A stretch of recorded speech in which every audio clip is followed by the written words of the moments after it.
पुरानी कुदाल। एक समय की बात है, एक छोटे से गांव में मोहन नाम का एक गरीब किसान रहता था। मोहन बहुत ईमानदार और परिश्रमी था, लेकिन गरीबी ने उसका जीवन कठिन बना दिया था।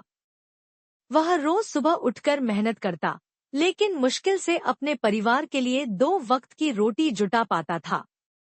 एक दिन मोहन अपने खेत में काम कर रहा था। तभी अचानक उसकी पुरानी कुदाल टूट गई। बिना कुदाल के वह खेत में काम नहीं कर सकता था। मोहन ने सोचा, मैं अपनी बचत से नई कुदाल कैसे खरीदूं? मेरे पास तो पैसे भी नहीं हैं। थोड़ी देर सोचने के बाद मोहन ने अपने पास की नदी के पास जाकर कुदाल को ठीक करने की कोशिश की, लेकिन कुदाल का लोहे का हिस्सा उसके हाथ से छूटकर नदी में गिर गया।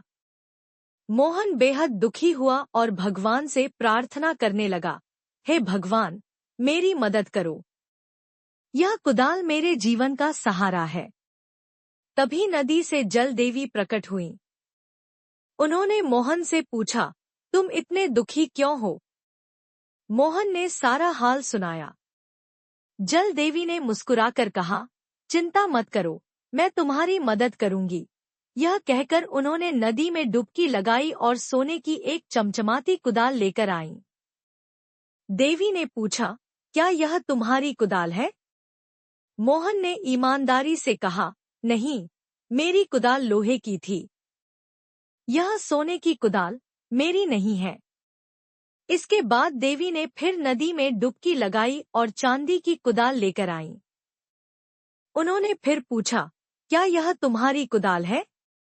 मोहन ने फिर कहा, नहीं, यह भी मेरी कुदाल नहीं है।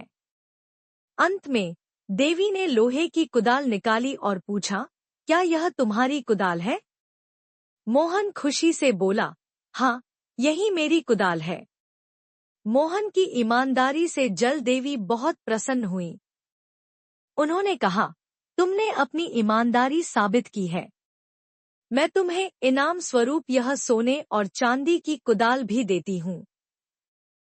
तुम्हारी ईमानदारी का यह फल है। मोहन ने नम्रता से देवी को धन्यवाद दिया और अपने घर लौट आया।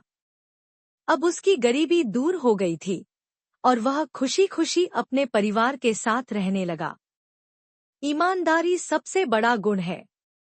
ईमानदार व्यक्ति को हमेशा उसके अच्छे कर्मों का फल मिलता है।